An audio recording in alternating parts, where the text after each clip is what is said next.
Hello. So yeah, I will talk about decentralized optimization and also like about distributed optimization in general. So let's start with a setup. So what is distributed training? So we want to train machine learning model, and we have some data set, and we have several devices or several workers, and we want to use all of them to speed up our training. So usually, like how the training is done, is you collect all the data and you run your like algorithm on one machine, and here we want to distribute it on several machines. And how formally can you define it is you have n workers, and every worker has its own like part of the data. It could be like the same or could be different. And every worker has associated loss function f to its data. And here I use the following notation. What this f is like expectation of some stochastic function, and this maps into machine learning problems by using this stochastic noise as your data points. Basically, you like randomly select this expectation. So if this stochastic variable is data points, then your expectation is just average over like all losses over all data points. And so the goal of this distributed training is to minimize to find the optimum of global function, which is the average of all local functions. You kind of want to find a model which is good fit for all of all of the local data and for all of the devices. And like in this distributed training, there is several there are several ways how can you do it. So like for example, and there are several applications of this distributed training. So for example, like you could do it in centralized way when you have like workers and you have some central device, and all the workers they can communicate with central device, and this way they can perfectly synchronize the updates. And there is also decentralized like systems where like decentralized communications where there is no central authority, and every device like communicates only with small number of its neighbors. And it could be like beneficial in some cases, because sometimes like when you have centralized system, if a center fails, then everything fails, or if like everyone has to communicate with one central node, and it can take a lot of time. And here, like you need to communicate only with couple of other nodes. There is also like typical applications of it is like training in data centers, where like devices actually represent several GPUs, and usually when they can access the full data set because they have some shared memory. And like in our application is federated learning, where every device is like actual physical like could be user device, like either mobile phone, it also could be a hospital. And in federated learning, you don't want like every device has its own local data, and you usually you don't want to move this data outside of a device, maybe because of privacy issues. Like if you type on your keyboard some password, you don't want to send this information to some central server. Or in medical research, like in medical data are very sensitive. So let's start. Yeah, and also like if you have like something for decentralized, so decentralized is actually a bit more general, because you could have like as a communication graph, you could just take like a centralized graph, and then you, like all the algorithms would apply to centralized setting as well. So let's start like if you want like to run HGD in decentralized way, how could you do it? You have so it consists of two steps, and first you like you locally on every device you run standard HGD update, and then you need like somehow to average your gradients. So like the idea here is like to use this mini. So if you know this mini batch HGD, then if you average gradients, it's good. And here you like the generalization to decentralized setting is what you need to average models. So what happens in this averaging step is what every device has its own updated parameters, and they send it to all of its neighbors. And then they receive some models, and what they received, they average with some averaging weights.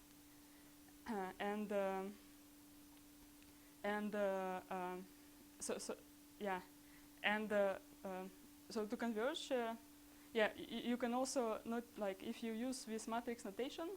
So if your like this matrix X is just stack of all variables like of all local nodes, then you like all these averaging weights you put in one matrix, then averaging step would be equivalent just matrix multiplication.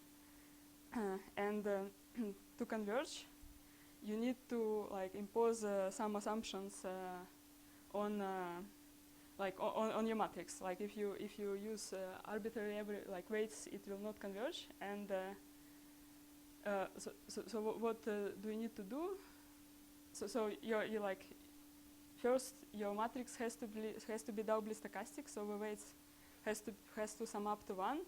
So this is because like it has to be like actual averaging, and usually it's also assumed that it's symmetric, and like important what it's like every averaging step with matrix multiplication should bring you closer to the true average, and it should bring you closer with this linear rate p. And actually, if you have a fixed matrix W, then this p is the spectral gap of this matrix, and it is connected to like some Markov chain theory. And like usually, if you want to like some example of this, like how can you of this matrix is, for example, if you have regular graph, like for example ring here or torus, what every node has the same number of neighbors, then you could set these weights just like to be uniform averaging over all your neighbors. So 1 over degree of the node. And like for any graph, you could set up these weights quite easily. Like if you have non-regular graph, then like the generalization of this rule is what you could set up weights this way, and like minimum, you choose minimum degree of edges, and you divide by this weight, and you will get like some good mixing properties. So if you look at the convergence rate, here like so now you like interested how does this algorithm converge? So here like I put strongly convex functions, although like in deep learning you don't have strongly convex, but you can have similar result for non-convex functions as well. And so if function is strongly convex, which is the top definition, and smooth, L smooth, like second definition, then the rate could be written like you could prove what this algorithm converges as follows.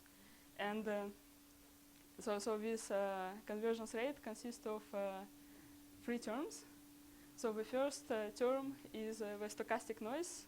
So this sigma is variance of the gradients, and so it cannot be proved. And what it says,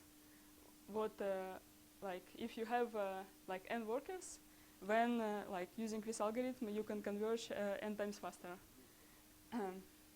than using one node SGD. And like the second term, it depends on like how data are different between each other, and the last term is the convergence rate of gradient descent without noise. And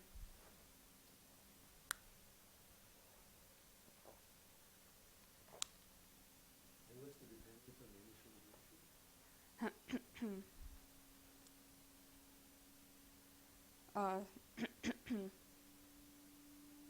So I think the initialization, it depends on I don't remember. Is like I put it as a constant in this beacon notation. I think it goes. I mean it goes in. I think in all of these terms, like this initialization.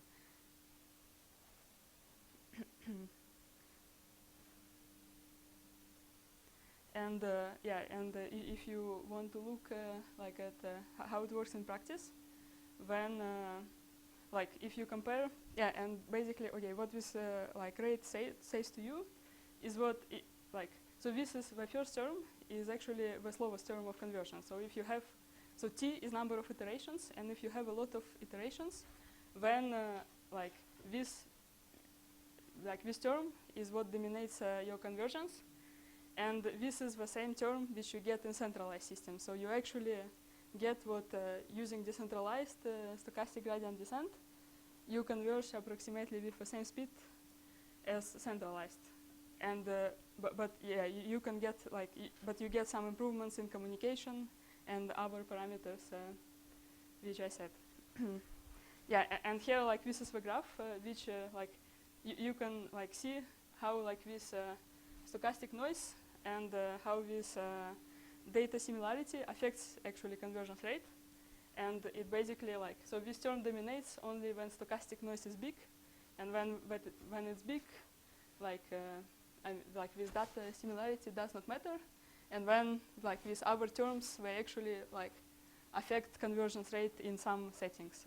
So it's not always good to use decentralized methods, or at least this algorithm. Sometimes it's not. And if you look at some practical results, when so here we run ResNet on ImageNet, and you can see what in number of iterations indeed. So this is this data center setting when data are the same, and you can see what it does not affect much conversions, and you can get actually some speed speed up in real time performance. And so in my work, I actually I worked with decentralized SGD, this algorithm which I presented, and we tried to solve this problem. So there is as if you remember, in decentralized SGD there are two steps. One is just standard SGD, and another is communication. And when you communicate, it's actually this communication step is actually usually very slow. I mean, much slower than computation step. And especially if you train some big neural network, the number of parameters is very big, and it takes a lot of time to communicate between nodes, all of them. And one approach, how can you speed it up, is to use communication compression, and we try to use it. So what is it? So so you have a regional model which you wanted to send to your neighbor, and but instead of sending the full model, you can actually compress it and send only a compressed version. For example, you just take a couple of coordinates randomly and send only these coordinates. And we so we created an algorithm which uses this compression. So if you just naively compress, it loses a lot of information. But here, we used this error feedback, where so you compress your update, but when so you, for example, you choose randomly two coordinates, and when all of the rest coordinates you don't discard them, but you save it in your memory in internal state, and you add this in the next iterations. And then, I mean, this is the idea, but this is what I call here consensus with compression. So it's some algorithm, it's a bit complicated, and like using this, we can actually prove what this compression like does not affect convergence rate too much either. So it also goes to the higher order terms with compression parameter, and like the first term also does not depend on it. And you have some practical performance graph. It's similar to the previous graph you saw. Basically, you can save on communication even more. Yeah, that's it. And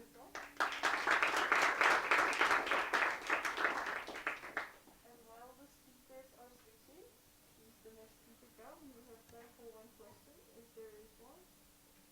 You mentioned non-convex. What did you prove?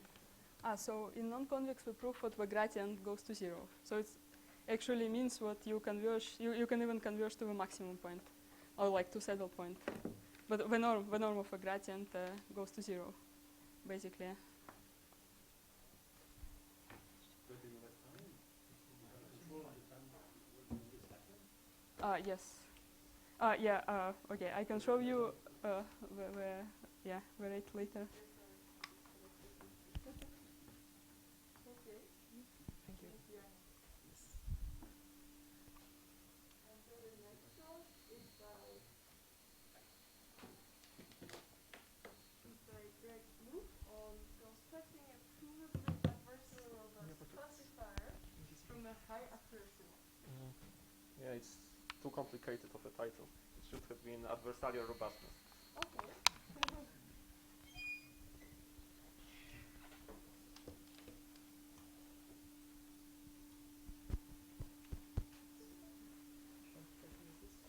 No, it's fine. Okay. Oh, maybe. How does it work?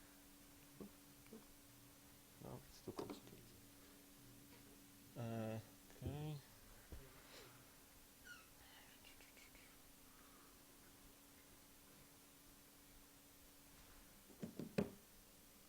Okay, so it's not gonna be about optimization or physics. It's computer science and adversarial robustness.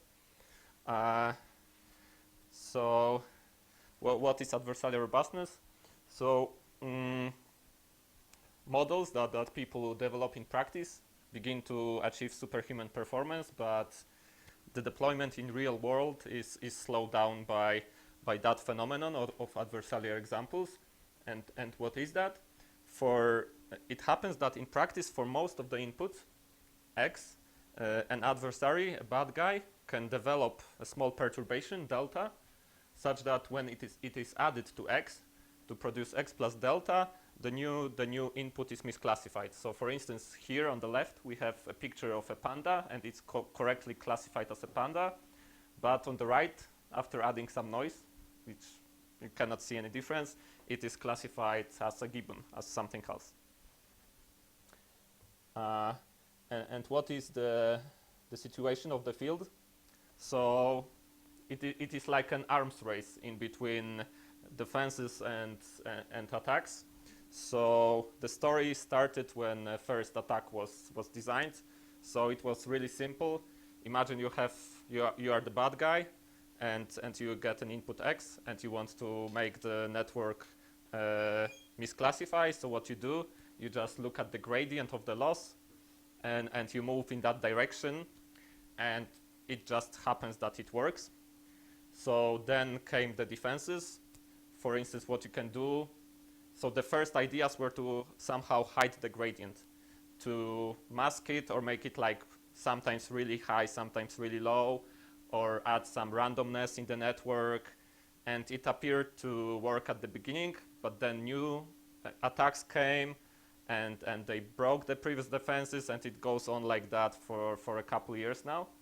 So, and what's important is that these attacks work in real life.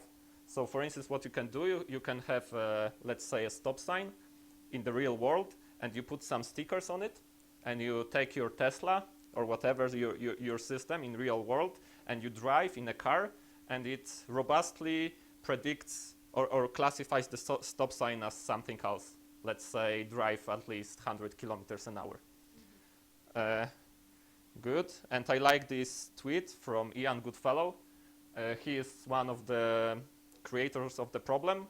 It's a tweet from like a week ago, and he's basically saying that the number of papers grows exponentially, but still we are far from the solution. Basically, in a year, it grew from 2,000 to 5,000. I guess my paper, the one I'm talking about, is among these like 5,000 papers. Okay. So what is the model I consider? And my paper is about how to design a defense that has some provable guarantees. Because the previous defenses, at least most of them, are like heuristics, or they have some idea why they might work, but there's no like proofs or anything.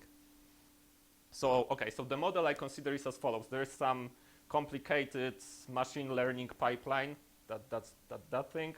It takes like some bunch of data, and at the end it produces some classifier F. And I assume that my algorithm, the defense I want to design, has access to that F. So what I want to design is that big guy that takes a query point, interacts with the F, with function F in black box fashion. That is, I only feed inputs and get outputs, and at the end, after potentially many rounds of communication, I produce classification for that given query point. Yeah, and all of that together should be robust. That's the goal. This is not the bad guy. It's not the bad guy. It's the bodyguard, right? He's defending you against the bad guys. Looks pretty bad. Yeah, but it's like a bouncer in a club or something. Okay, so that's like the pipeline together. So the goal, we would like to take a classifier that has low risk and produce out of it a new one that is also has low risk, but additionally is robust. Robust in a sense it defends against these bad guys. Okay, so the definitions we use, these are the definitions we used. So we assume that we have binary classification tasks that are separable, and the definition of a risk is a standard one. That's definition one. It's probability mass that's misclassified by a function f. And then we define adversarial risk with a parameter epsilon. That parameter governs by how much you can change the input. That's by how much the adversary can change your image.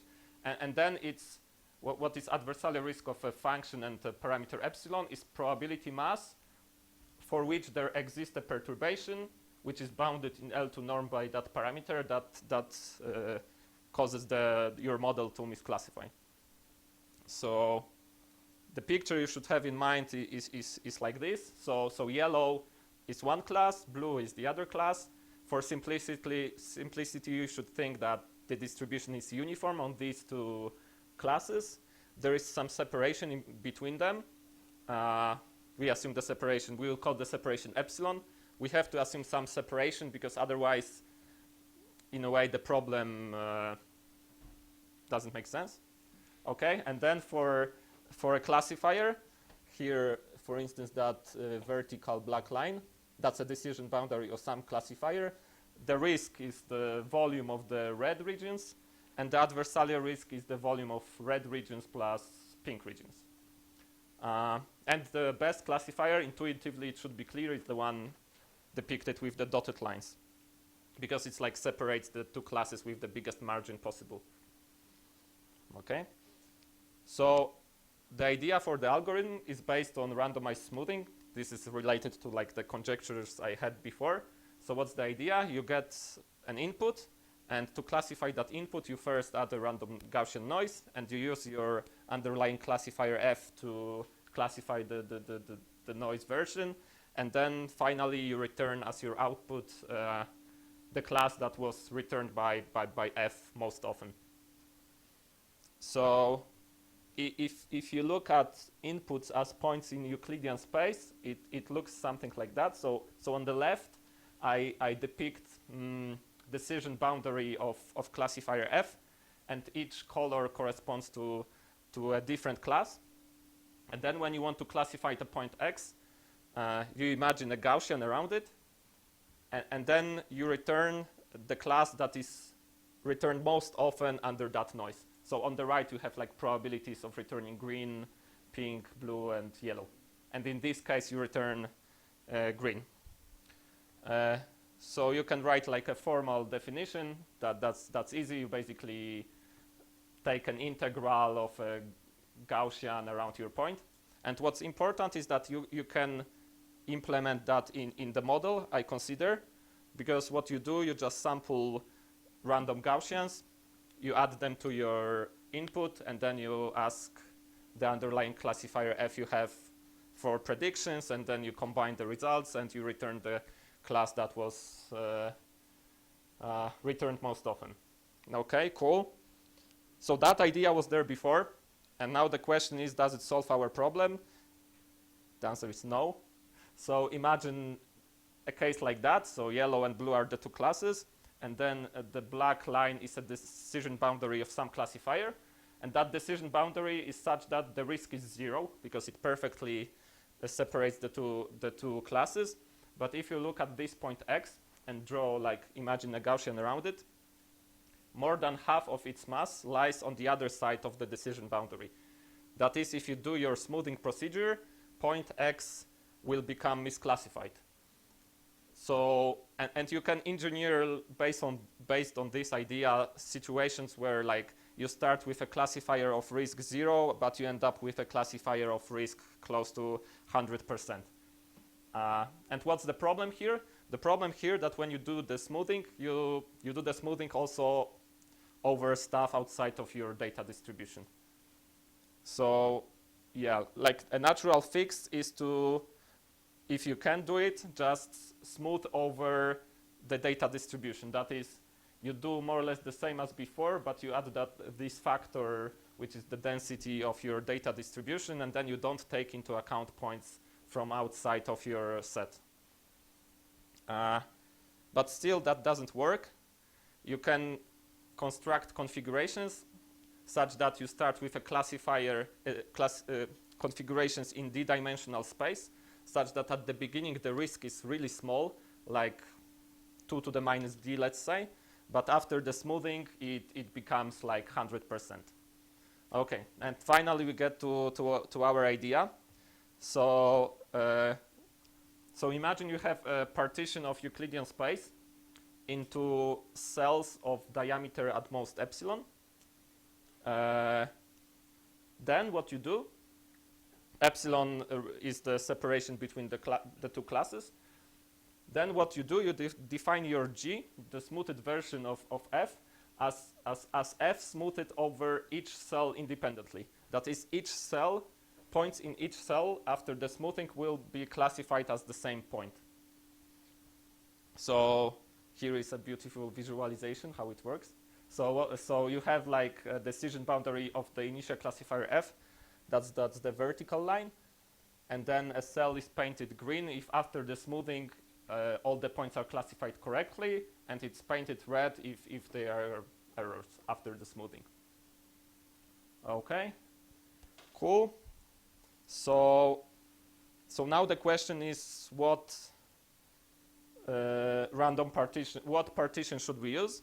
And we use an idea from theoretical computer science called like random metric partitions, where first you define a distribution over partition, then you sample one from that distribution, and then you define G according to that expression, the same one as before.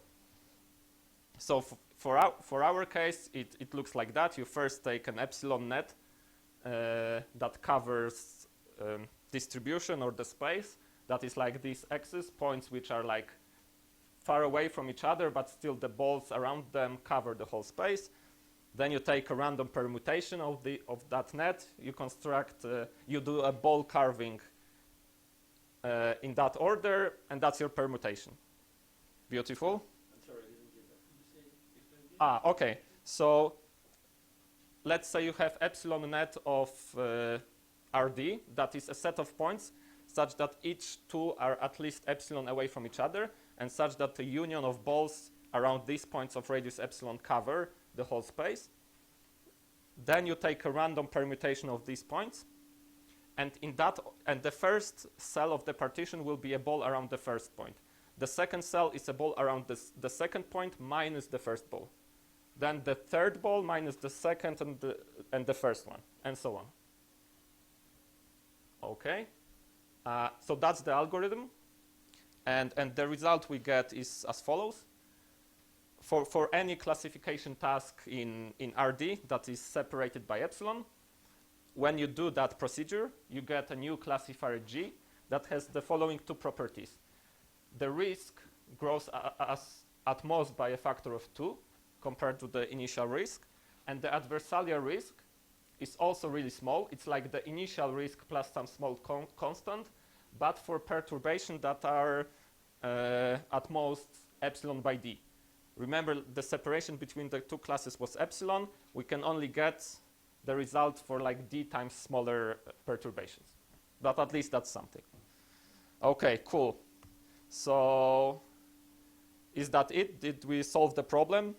No. So one is that the perturbations that we got our result for are like d times smaller than the optimum. Another problem is how to implement G efficiently, because as I described it, you need that epsilon net, which grows exponentially with dimension of your data or the ambient space. That's another problem. You can do some tricks to get it faster, but yeah. So, okay. Good. And also we would like to generalize the results to other transformations, because here we restricted ourselves to L2 perturbations, but you could also imagine rotations or translations. And to do that, you could do something like that.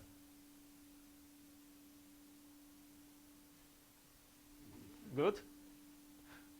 That I like. Because that's the road sign reference. You remember I was talking about stop signs, and here it's like one-way entry and the other one. I don't know. That's yield, right? Yeah, okay, so that's it. Thank you.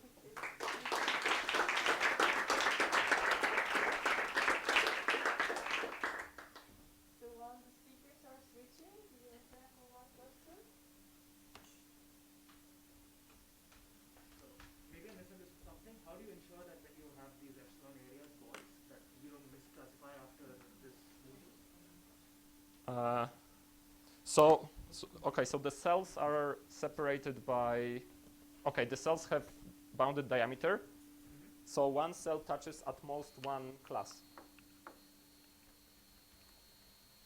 I don't know if it answers the, but okay, I don't ensure that everything is classified perfectly, because at the end I get that bound that the final risk is twice the initial risk. So I didn't like I didn't improve the risk. But you said something about in each of these cells that the classification. But some of them, remember, were green, some were red. Yeah. So some cells will have points that are classified correctly, some will have points that are classified incorrectly. And I cannot really say which ones are which, but when you like analyze it all together, you get that it's at most twice as much as you had before. Make sense? Yeah. Good. Thank you, Jackson. Those were pretty impressive slides. Yeah, it was not easy, but we have to do something else for people to listen, I guess.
t'as rien à faire, c'était juste, faut juste tester quoi.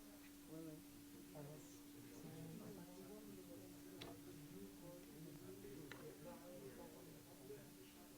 Tu veux qu'on essaye Est-ce que t'as des trucs?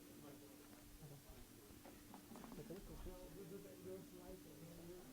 Tac, tac. Ok, je pense que c'est vraiment. Je pense que c'est plus au niveau du PC. Ouais, je sais. Ah, ça va marcher.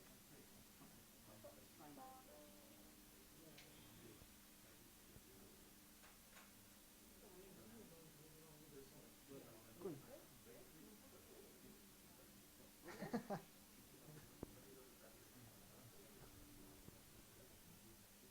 Okay, sorry. Tiens, alors du coup dans la poche. Et ça, t'essaies de l'attacher quelque part. Ouais, ça. Okay, and the last talk today is by Attila. Some challenges in sampling. I will So, okay. I'm happy to be here to be able to talk to you about some sampling methods that are like faster than traditional ones we expect. And I will talk about Markov chain Monte Carlo methods. So they are known as methods that allow to sample from a distribution pi in order to compute some average over a distribution pi according to some samples drawn correctly from pi. And so the process updates successively a state in the state space according to some, transition probability laws. And as I am focusing on energy landscapes, I'm considering Boltzmann distribution with beta the inverse temperature and use a given potential. So the historical Markov chain Monte Carlo methods has been the metropolis algorithm, which consists in starting from one state X, we propose some move, and we accepted the acceptance probability is proportional to the energy increase induced by the move. And the move is proposed according to an a priori distribution probability, and the direction is picked up on the sphere of the dimension, with the dimension you are in. And actually the Markov chain Monte Carlo methods have to satisfy the necessary condition of global balance to ensure some convergence towards an equilibrium distribution. But the metropolis algorithm satisfies the stricter detail balance condition. And like talking about the flow, like P pi P is being a probability flow, the global balance amounts to equilibrate the probability flow among all the configurations of the state space, while the detail balance equilibrates them between each pair of states. So we have different factors. We have the fact that we have some rejection rates coming from the way of selecting the next move. And we have, more importantly, some local symmetry and time reversibility enforced by the detail balance condition. And this usually leads to random walk behavior, and so a diffusive exploration of the landscapes, of the state space. And this leads to it takes ages sometimes to perform a metropolis sampling. So a way to speed up this thing is basically to break the detail balance and then to break the local symmetry it enforces. And so that's how even chain Monte Carlo algorithms were born. So the principle is that we break detail balance and we satisfy a skew maximal global balance condition, which consists in stating that if a probability flow can go from one state to another, it cannot come back. It cannot come back directly. It can come back doing some tour among other configurations. So we give some direction to the probability flows among the configuration states, the state of configurations. And this allows to create some ballistic motion, so fast exploration of the support. And so we do this by lifting the initial state space omega, and we add an additional variable epsilon, which to fix the ID is a direction. So now we have kind of a state and a direction, and this is kind of tuning the metropolis algorithm with an a priori probability that is always, that leads to always accepted moves, and it is tuned in the best way possible. In a really fine way, such that the move proposed is as large as possible. And so we still have the physical moves we had before, so we change of configuration. We go from one configuration X to another configuration X prime. But at some point, when previous rejections occur, we lift, meaning that we keep the, so when we arrive at some configuration X prime and like the energy increase is too high, we just change the directions. And so we update the epsilon variable. And this epsilon variable is refreshed, so redrawn according to some distribution after some time. Okay, so those algorithms break time reversibility and enforce some global symmetry among all the states of the system. And so we sampled the lifting events, so the time when we switch direction, by just taking the system, we give him a direction, we throw him towards this direction, but before, we give him some energy reservoir that will allow it to climb up the hill. So basically, as long as the system has some energy remaining in its reservoir, it can go up. And at some point, it will stop. And this corresponds to the energy it is allowed to travel. And for pairwise potential U, so when there are like pair factor potential describing the potential, we can do this for each pair of potential. So we don't need to compute this to invert this thing for all the potential, but for each potential specifically. And so, one example is the example of bidimensional sphere systems, in which we have factorizable repulsive potential for some constant gamma. And in those cases, so as an illustration, so here the state is this thing. We select some sphere and we give it some direction, and we throw it towards, the configuration. And after some times, we can compute like the energy increase it experiences with respect to each of the factors, so each of the spheres, and we can select which one rejected the move. So in this case, it's maybe this one, and so here a lifting move happens, and we change which sphere is moving. Actually, here we don't change the direction because epsilon is like the index and the direction, and so we just update the index of the moving sphere. And those are known as event chain algorithms, and were introduced in physics in the case of bidimensional hard sphere systems. And so they speeded up so much the process that they could get some cool results about the transition of bidimensional sphere systems. So hard spheres in two dimension. Okay, but we can do even better than this. But just before this, I just do some parentheses. So we can describe those kind of things as piecewise deterministic Markov processes framework. So a piecewise deterministic Markov process is described, xt and yt is characterized by some deterministic flow, a Markov kernel, and some rates, which amounts for the event rate and the refreshment rate.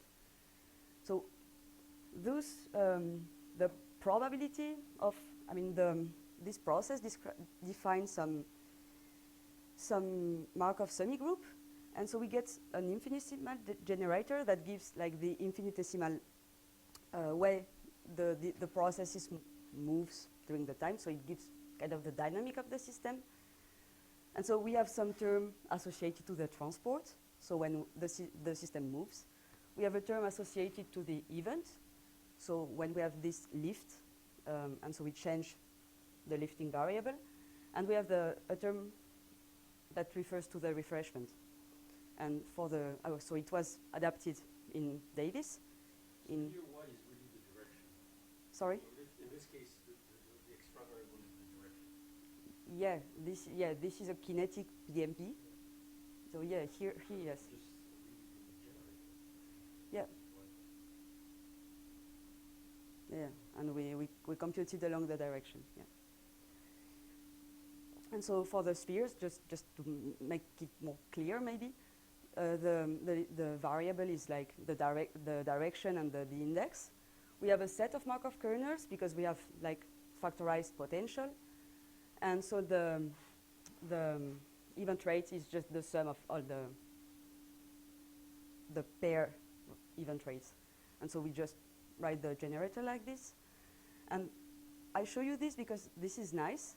When we want to study the properties, so the convergence towards one invariant probability, so what is needed, we can look at the invariance of the distribution we are targeting, we are going to.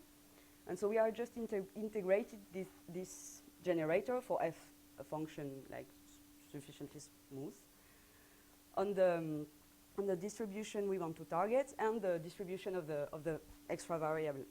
And when we do this, we see that those two terms, so the transport and the term associated to events, cancel together, and this reflection term cancel by itself. So we can smell something, but when we do this, it just disappears. It doesn't need anything more.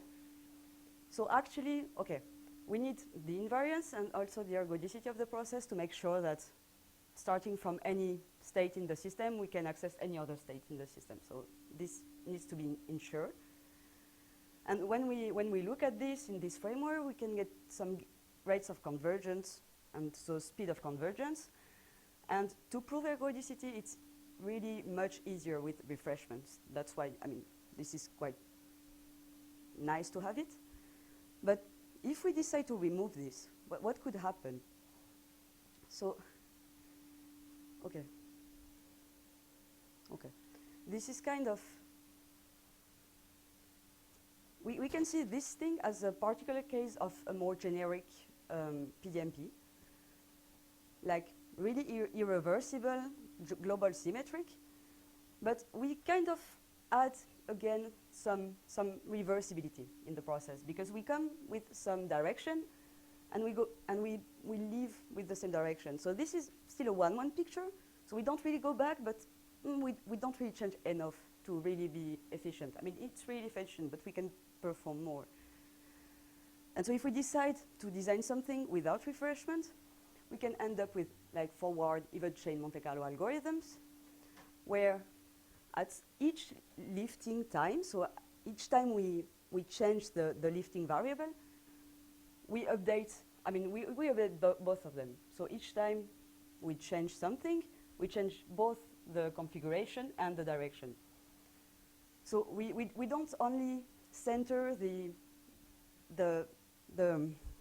leaving direction. I mean, it's not the most probable outgoing direction as before. It's not this one that is selected, but we consider all the distribution of the possible outgoing direction. And so this allows to actually explore faster the domain, and we don't have this diffusivity at the events. We removed this because we go in with some direction and go in another direction. So this was studied and formalized as a PDMP this year. And so briefly, we have some efficient sampling algorithms in high energy landscape, high dimension landscapes. And we can describe them in the framework of PDMPs. And so we can get some properties about them. If done carefully, it requires some work.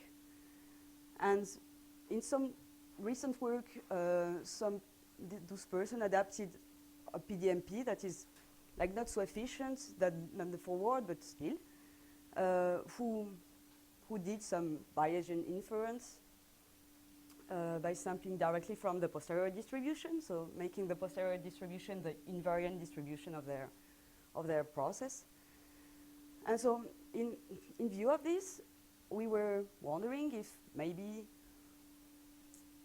okay, actually one last thing is that in PDMPs, we have a thinning procedure that allows to discretize the processes in an exact way. So this is, I mean, we can discretize the process, like even times or refreshment. We can discretize this perfectly, exactly, I mean. And so maybe we could do something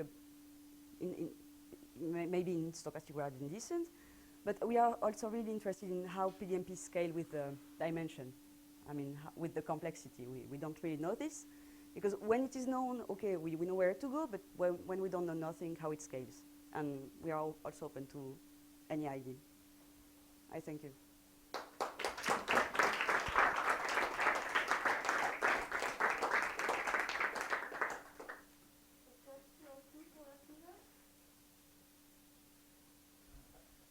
Yes, the good way to have the dynamics on the lift on your extravaganza. How do you choose them? Where, sorry? What exactly? You add an This? extra variable, y. Yeah. Oh, yeah. Okay. Okay. And then you have this Markov kernel through. How do you choose this dynamic for the Yeah, there's some way to do so. They do this actually. They explain how to choose some kernel for this. So there are some methods. I mean, still, yeah, you have to work it out. But is it systematized or is it just an R? Yeah. Okay. I mean, I don't know exactly if it's possible for everything. I mean, it's possible for everything, but I don't know how much you have to work for it. This was known. I mean, for sphere systems, it was quite easy because we knew. You have to find the smart thing. Yeah, yeah. And you can even tune. I mean, you can tune your rates so that you get gets more efficient. But even without tuning, you get some good results. So you move, and when you arrive to high energy, you reject physics? Yeah, it's not really rejection, but it's just that we say that here we allow for one move. I mean, it's just one move, so we allow for this. We allow for this. So here, this will be our sampled thing. We get a sample here. And then here, if it's rejected in one dimension, we just take the other direction. But this is because it's one dimension. You reject some probability, or it's really a strict energy? It's strict, but this is run randomly. This is a Poisson process. So this energy increase, the allowed energy increase is random around some rate. I mean, it's a Poisson process with some rate. So we decide it first, and we change it every time. And so for factorize, we change it for every factor. Okay, Yeah. thank you. Thank you. That's